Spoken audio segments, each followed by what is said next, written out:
ഉള്ളത് പറഞ്ഞാൽ ഉള്ളത് പറഞ്ഞാൽ ഉള്ളത് പറഞ്ഞാൽ ഉറിയും ചിരിക്കും ഉലകമാകെ പൊട്ടിച്ചിരിക്കും.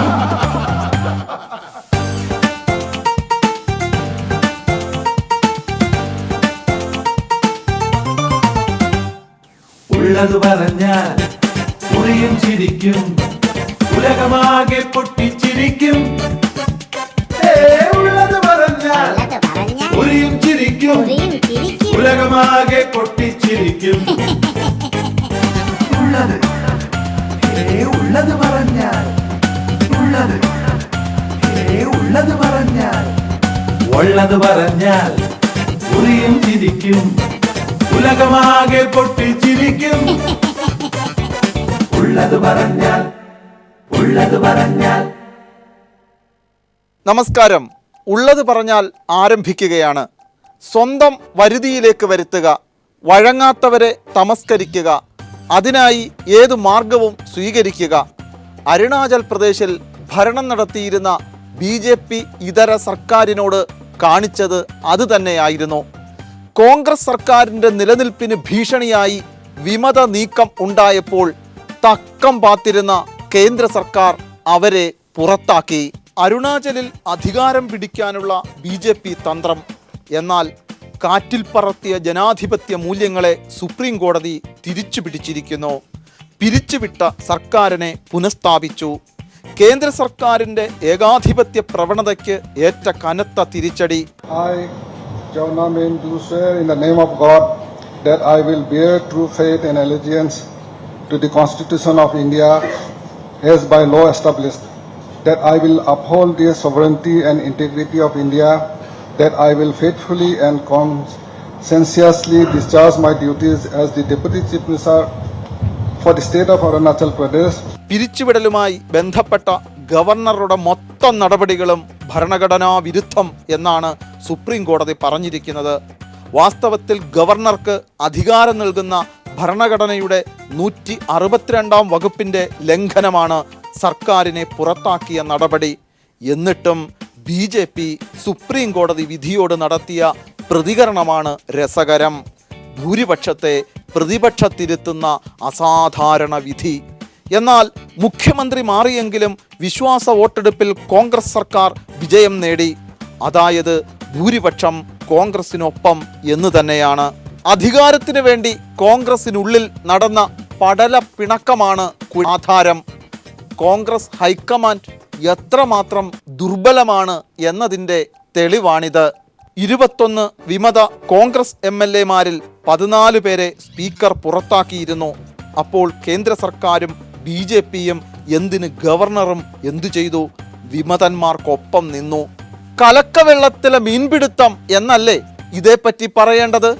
വാസ്തവത്തിൽ ഇത്തരം രാഷ്ട്രീയ സാഹചര്യങ്ങളെ അധികാരം ഉറപ്പിക്കാനുള്ള മാർഗമായി ഉന്നത ജനാധിപത്യ മൂല്യമുള്ള രാഷ്ട്രീയ പ്രസ്ഥാനങ്ങൾ സ്വീകരിക്കാറില്ല. എന്നാൽ അധികാരത്തിലെത്താൻ ഏതു വഴിയും BJP സ്വീകരിക്കുന്നു. അതിനേറ്റ കനത്ത പ്രഹരമാണ് സുപ്രീം കോടതി വിധി. ഈ വിധിയെക്കുറിച്ച് സോണിയാഗാന്ധി പറഞ്ഞതെന്താണ്? അധികാര ദുർവിനിയോഗത്തിന് എതിരെ കേന്ദ്ര സർക്കാരിനുള്ള മുന്നറിയിപ്പ്. സോണിയാ മകൻ രാഹുൽ ഗാന്ധി പറഞ്ഞതോ ജനാധിപത്യം എന്താണെന്ന് പ്രധാനമന്ത്രിയെ സുപ്രീം കോടതി പഠിപ്പിച്ചു. അമ്മ ഗാന്ധിയും മകൻ ഗാന്ധിയും ഇങ്ങനെ പറയുമ്പോൾ മറന്നുകൂടാത്ത സമാനമായ ഒരു ചരിത്രമുണ്ട്. 1998 UPയിൽ രാഷ്ട്രീയ പ്രതിസന്ധിയുണ്ടായപ്പോൾ കല്യാൺ സിംഗ് മന്ത്രിസഭയെ നെഹ്റു കുടുംബത്തിൻ്റെ വിശ്വസ്തനായിരുന്ന ഗവർണർ രമേശ് ഭണ്ഡാരി പുറത്താക്കി. എന്നാൽ ആ പുറത്താക്കലിനെ അലഹബാദ് ഹൈക്കോടതിയും പിന്നീട് സുപ്രീം കോടതിയും ശരിവച്ചില്ല. അതായത് അന്നും കോടതി ഇതേപോലെ പുറത്താക്കപ്പെട്ട സർക്കാരിനെ പുനഃസ്ഥാപിച്ചു. വാസ്തവത്തിൽ ഇന്ന് BJP സർക്കാർ ചെയ്തുകൊണ്ടിരിക്കുന്ന മിക്ക അധികാര ദുർവിനിയോഗങ്ങൾക്കും മാതൃക കോൺഗ്രസിൻ്റെ തന്നെ സൃഷ്ടിയാണ്. അതായത് നയത്തിലും നിലപാടിലും കോൺഗ്രസും BJPയും ഒന്ന് തന്നെ. തൻ്റെ സർക്കാരിന് സുപ്രീം കോടതിയിൽ നിന്ന് കനത്ത പ്രഹരം ഉണ്ടായി എന്നതുകൊണ്ട് മോദിജിക്ക് എന്തെങ്കിലും കുലുക്കമുണ്ടോ? പാലം കുലുങ്ങും, പക്ഷെ കേളൻ കുലുങ്ങില്ല. അദ്ദേഹം അങ്ങനെ പറന്ന് നടക്കുകയാണ്. ഇടയ്ക്കിടെ ഇന്ത്യ സന്ദർശിക്കും. 2014 മേയിൽ അധികാരമേറ്റെടുത്ത് 25 മാസം പിന്നിടുമ്പോൾ 113 ദിവസം മോദിജി രാജ്യത്തിന് പുറത്തായിരുന്നു.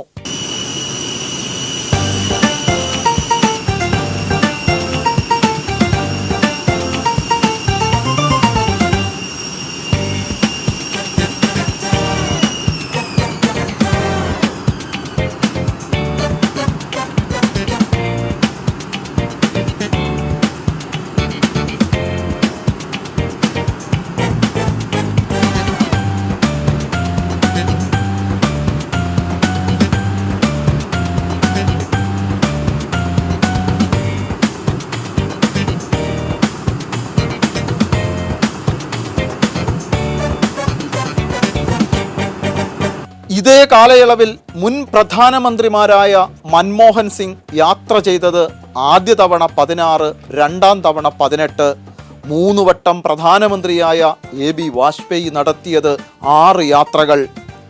ചുമ്മാതാണോ മോദിജിയെ ഉലകം ചുറ്റും വാലിബൻ എന്ന് അസൂയാലുക്കൾ വിളിക്കുന്നത്? ഈ യാത്രകളെല്ലാം പൊതുജനത്തിൻ്റെ ചെലവിലാണ് എന്നോർക്കണം. എന്നാൽ മോദിജിയുടെ യാത്രാ ചെലവിനെ പറ്റി വല്ല വിവരവുമുണ്ടോ? ഇതുവരെ യാത്രാ ചെലവ് വിവരം ലഭ്യമല്ല. എന്നാൽ ലഭ്യമായ വിവരം അനുസരിച്ച് കഴിഞ്ഞ UDF മന്ത്രിസഭയിലെ അംഗങ്ങളിൽ ഏറ്റവും കൂടുതൽ വിദേശയാത്ര നടത്തിയത് ആരെന്നോ? ഡോക്ടർ MK മുനീർ 33 വട്ടം. ഇതിൽ 26 സ്വകാര്യ യാത്രകൾ. വിദേശയാത്രയിൽ രണ്ടാമൻ ഷിബു ബേബി ജോൺ ആയിരുന്നു, 27 വട്ടം. മൂന്നാമൻ ആരെന്നോ?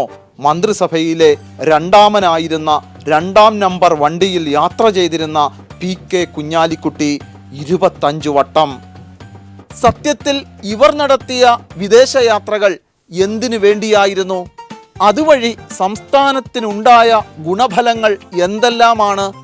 ഇങ്ങനെയെല്ലാമുള്ള കാര്യങ്ങൾ ഒരു ധവള പത്രമായി ഇറക്കേണ്ടതാണ്. വിദേശയാത്ര മന്ത്രിമാർക്ക് ഒഴിവാക്കാവുന്നതല്ല.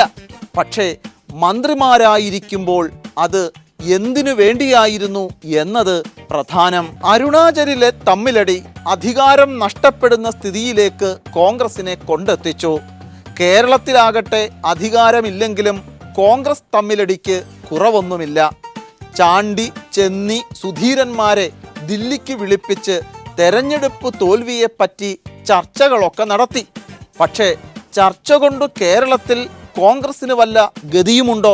ഒരു ഗതിയുമില്ല എന്നാണ് K മുരളീധരനും VD സതീശനും പറയുന്നത്. രണ്ടുപേരും ആഞ്ഞടിക്കുന്നത് കോൺഗ്രസ് നേതൃത്വത്തിനെതിരെയാണ്. ഒരാൾ മുൻ KPCC അധ്യക്ഷൻ MLA, മറ്റൊരാൾ ഇപ്പോൾ KPCC ഉപാധ്യക്ഷൻ MLA. മുരളീധരൻ രണ്ടും കൽപ്പിച്ചാണ്. കഴിഞ്ഞ ദിവസം സെനറ്റ് ഹാളിൻ്റെ മുമ്പിൽ ഞങ്ങളൊരു പ്രതിഷേധം നടത്തി തിരുവനന്തപുരത്ത്. മുൻ മുഖ്യമന്ത്രി ശ്രീ ഉമ്മൻചാണ്ടിയും പ്രതിപക്ഷ നേതാവ് രമേശ് ചെന്നിത്തലയും ഞാനും ഉൾപ്പെടെ മൊത്തം 100 പേരുണ്ട്.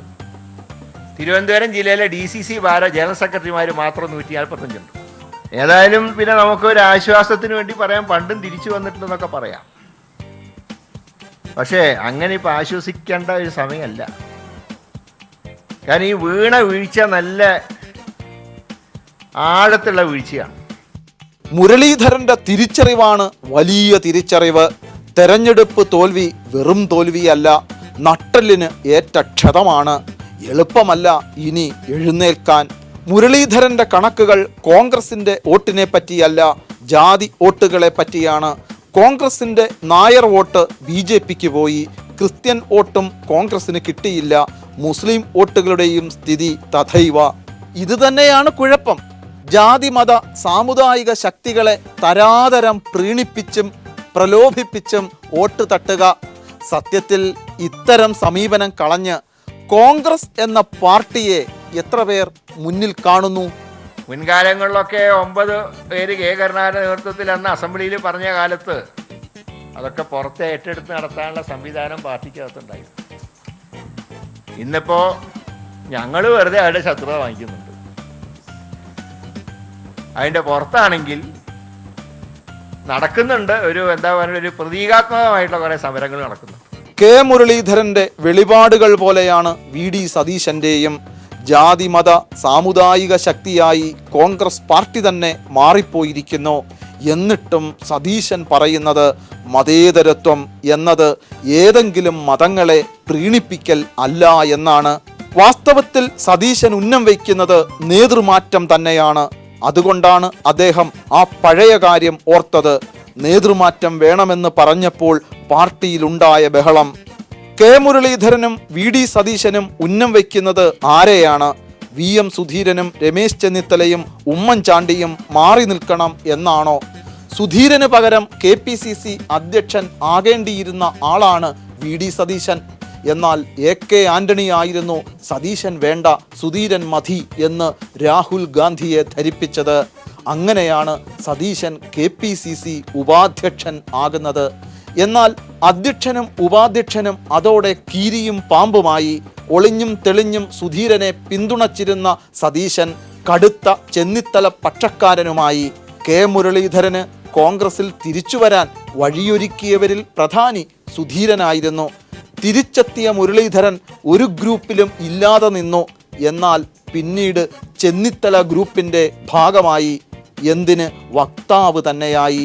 പിന്നീട് ഒളിഞ്ഞും തെളിഞ്ഞും ഉമ്മൻചാണ്ടി പക്ഷക്കാരനായി. ഇപ്പോൾ എല്ലാവരുടെയും പൊതുശത്രു ഒരാൾ മാത്രം, VM സുധീരൻ. പക്ഷേ രാഹുൽ ഗാന്ധി സുധീരന് പിന്നിൽ പാറ പോലെ ഉറച്ചു നിൽക്കുന്നു.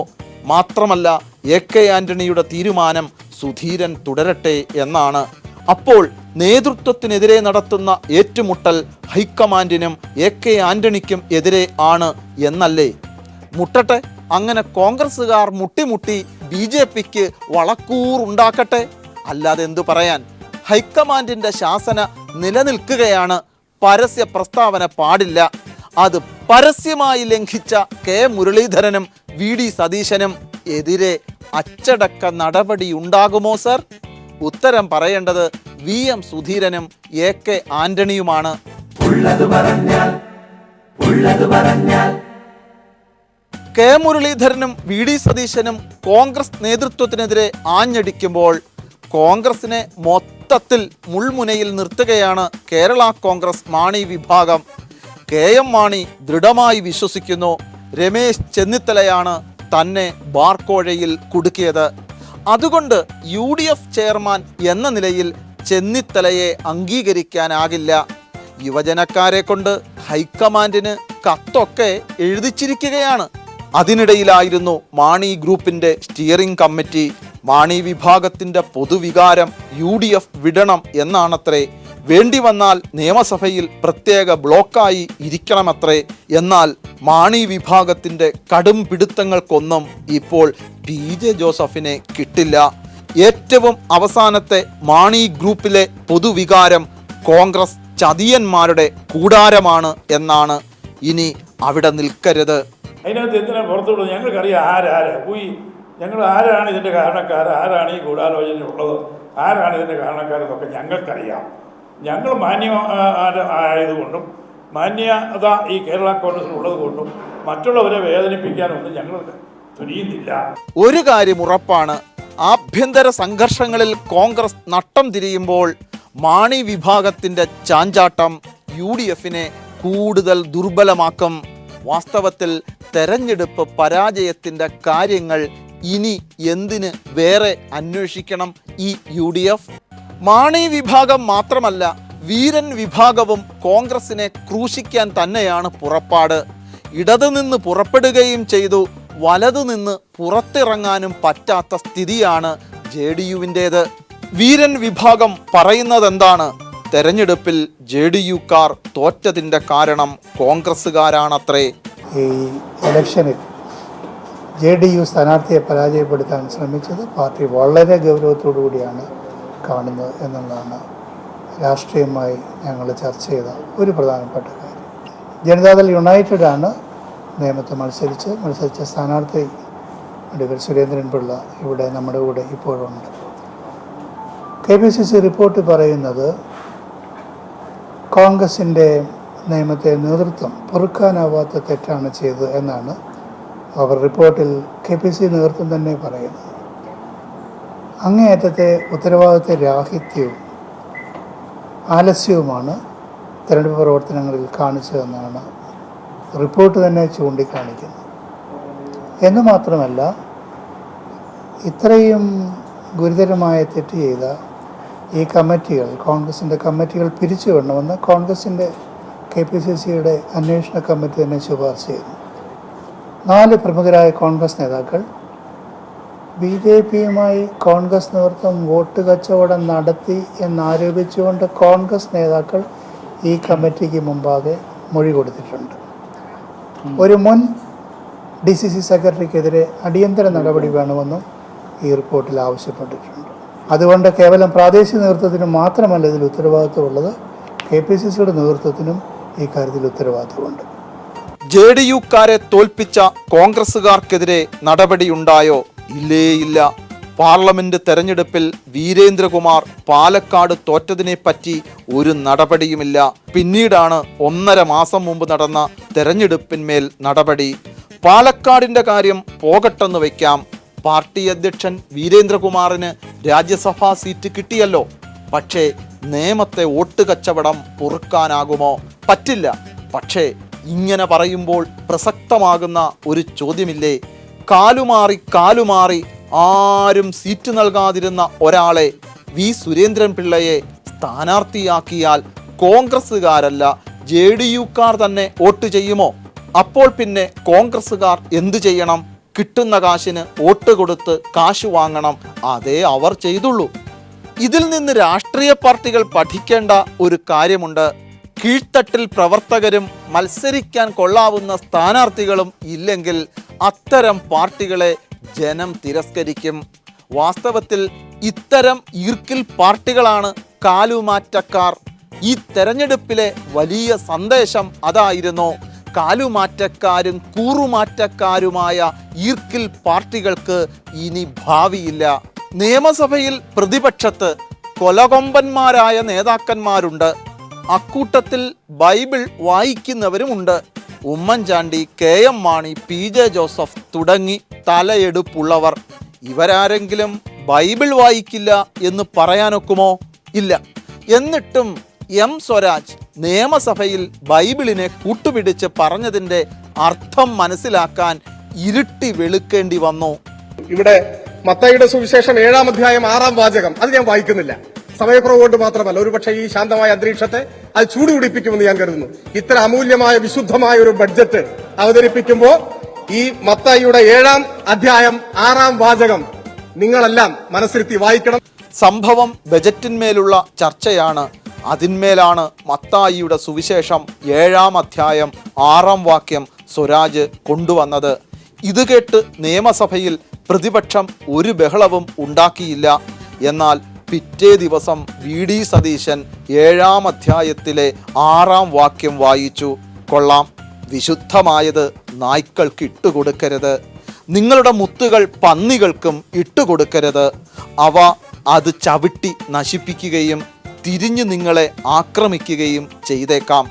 പ്രതിപക്ഷത്തെ ഇതിനേക്കാൾ ഭംഗിയായി എങ്ങനെയാണ് സ്വരാജിന് തകർക്കാൻ കഴിയുക?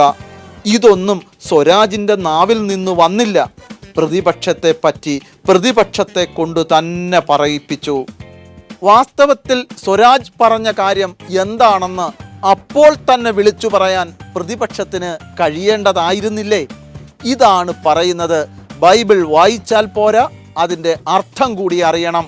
അല്ലെങ്കിൽ ഇരുട്ടി വെളുത്താലേ ഇരുട്ടടിക്ക് സമാനമായ പ്രഹരം തിരിച്ചറിയാൻ കഴിയൂ. യഥാർത്ഥത്തിൽ തെറ്റിദ്ധാരണയിൽ നിന്നുണ്ടായ ഒരു വിവാദമാണത്. ശൂന്യതയിൽ നിന്നുണ്ടായ ബഹളമെന്നും മറ്റും ഷേക്സ്പിയറും മറ്റും പരാമർശിച്ചതിന് തുല്യമാണത്. ബൈബിളിന്റെ ഭാഷയും പ്രയോഗങ്ങളും സാഹിത്യവും വളരെ സവിശേഷമായിട്ടുള്ളതാണ്. സവിശേഷമായ ഭാഷ, പ്രതീകാത്മകമായ പ്രയോഗങ്ങൾ, അതുല്യമായ സാഹിത്യഭാവം, ഇതുകൊണ്ട് സമ്പന്നമാണ് ബൈബിൾ. ഇത് ഒറ്റ വായനയിൽ മനസ്സിലായിക്കൊള്ളണമെന്നില്ല. മത്തായിയുടെ സുവിശേഷത്തിൽ യഥാർത്ഥത്തിൽ പറയുന്നത് പന്നികളെയും നായ്ക്കളെയും കുറിച്ചൊന്നും അല്ല. ഒറ്റ വായനയിൽ അങ്ങനെ തെറ്റിദ്ധരിക്കാൻ ഇടയുണ്ട്. അമൂല്യമായത് അനർഹമായവർക്ക് അർഹിക്കുന്ന ഗൗരവത്തോടെ സമീപിക്കാനാവില്ല എന്ന സന്ദേശം മാത്രമാണ് അതിൽ പറയുന്നത്. അതിന് പകരം തെറ്റായ നിലയിലാണ് പലർക്കും അത് മനസ്സിലാക്കാൻ കഴിഞ്ഞത്. ബൈബിൾ ആഴത്തിൽ പഠിക്കാത്തതുകൊണ്ടും ബൈബിളിന്റെ ഹൃദയത്തെ സ്പർശിക്കാത്തതുകൊണ്ടുമാണ്. പത്രങ്ങളിലും മറ്റും വന്ന വാർത്തകളായിരിക്കും ഒരുപക്ഷെ ചിലരെ അങ്ങനെ വഴിതെറ്റിച്ചിട്ടുണ്ടാവോ എന്ന് ഞാൻ കരുതുന്നു. ഏതെങ്കിലും അംഗങ്ങളെയോ അംഗത്തെയോ ആക്ഷേപിക്കാൻ ഉദ്ദേശിച്ചുകൊണ്ടല്ല മത്തായി അത് എഴുതിയതും ഞാനിതിവിടെ പറഞ്ഞതും. സത്യത്തിൽ മത്തായി ഒരു കുഴപ്പക്കാരനെ അല്ല എന്ന് ഈ സഭയുടെ മുൻപാകെ ആവർത്തിച്ച് വ്യക്തമാക്കാൻ ഞാൻ ഉദ്ദേശിക്കുകയാണ്. ഉള്ളത് പറഞ്ഞാൽ ഉള്ളത് പറഞ്ഞാൽ കുന്നത്തൂർ MLA കോവൂർ കുഞ്ഞുമോനെ കോക്കു എന്ന് കളിയാക്കിയത് RSP സംസ്ഥാന സെക്രട്ടറി AA അസീസ് ആയിരുന്നു. ജനം അസീസിനെ മൂലക്കിരുത്തി കുഞ്ഞുമോനെ നിയമസഭയിലെത്തിച്ചു. കുഞ്ഞുമോൻ ക്രോണിക് ബാച്ചിലറാണ്. കല്യാണം കഴിക്കാത്തതിന്റെ കാരണം അദ്ദേഹം തന്നെ വെളിപ്പെടുത്തി. സാറേ, ഞാനിവിടെ ഒരു പ്രഖ്യാപനം നടത്തിയിരുന്നു. ഈ തടാകത്തെ പ്രൊട്ടക്ട് ചെയ്യാതെ കല്യാണം കഴിക്കത്തില്ലെന്ന് ഞാൻ പറഞ്ഞതാണ്. തടാകം എന്റെ കാമുകയാണ് സാർ. ഈ തടാകത്തെ സംരക്ഷിക്കണം സാർ. ആ കാമുകയെ ഞാൻ കല്യാണം കഴിക്കണമെന്നുണ്ടെങ്കിൽ ആ സുന്ദരി മഹനീയമായിരിക്കണം. നല്ല സുന്ദരമായ നിലയിൽ ആ പെൺകുട്ടിക്ക് ജീവിക്കണം. എല്ലാത്തിനും കാരണം ശാസ്താംകോട്ട കായൽ. കുഞ്ഞുമോൻ പറയുന്നതിൽ കാര്യമുണ്ട്. ഏറ്റവും വലിയ ശുദ്ധജല തടാകത്തെ സംരക്ഷിക്കുക തന്നെ വേണം. സ്ഥലം MLA എന്ന നിലയിൽ കുഞ്ഞുമോൻ നിയമസഭയിൽ അതുന്നയിക്കുകയും വേണം. പക്ഷേ എന്ത് സംഭവിച്ചു? കല്യാണം കഴിക്കാതെ കറങ്ങി നടന്ന കുഞ്ഞുമോനോട് കല്യാണം കഴിച്ചേ മതിയാകൂ എന്ന് നിയമസഭ ഒന്നാകെ ആവശ്യപ്പെട്ടു. സഭാ ചരിത്രത്തിലെ ആദ്യ സംഭവം. സംരക്ഷിക്കാനുള്ള നടപടികളൊക്കെ നമുക്ക് സ്വീകരിക്കാം. അദ്ദേഹം കല്യാണം കഴിക്കട്ടെ. അതിനുവേണ്ടി എനിക്ക് കാത്തു നിൽക്കേണ്ട കാര്യമില്ല. അതായിരിക്കും നമുക്കെല്ലാവർക്കും കുന്നത്തൂർ MLA ക്രോണിക് ബാച്ചിലറായ കോവൂർ കുഞ്ഞുമോൻ ഇനിയെങ്കിലും കല്യാണം കഴിക്കും എന്ന് പ്രതീക്ഷിക്കാം. അല്ലെങ്കിൽ അത് നിയമസഭയോടുള്ള അവഹേളനം തന്നെയായിരിക്കും. ഉറപ്പ് കൊടുക്കുന്നുണ്ടോ? കുഞ്ഞുമോൻ ഉറപ്പ് കൊടുക്കുന്നുണ്ടോ? ഉറപ്പ് കൊടുത്തിരിക്കും. അങ്ങനെ കോവൂർ കുഞ്ഞുമോനെ കായലും കാമുകിയും കല്യാണവുമെല്ലാം ചേർന്ന് പുലിവാല് പിടിപ്പിച്ചു. കുഞ്ഞുമോൻ ഇച്ഛിച്ചതും നിയമസഭ കൽപ്പിച്ചതും കല്യാണം. ഉള്ളത് പറഞ്ഞാൽ ഉള്ളത് പറഞ്ഞാൽ ഉള്ളതുപോലെ പറയുന്ന ഉള്ളത് പറഞ്ഞാൽ നിങ്ങളുടെ അഭിപ്രായങ്ങൾക്കും നിർദ്ദേശങ്ങൾക്കും വേണ്ടി കാത്തിരിക്കുന്നു. വിലാസം ഉള്ളത് പറഞ്ഞാൽ @kaiരളിTV.in.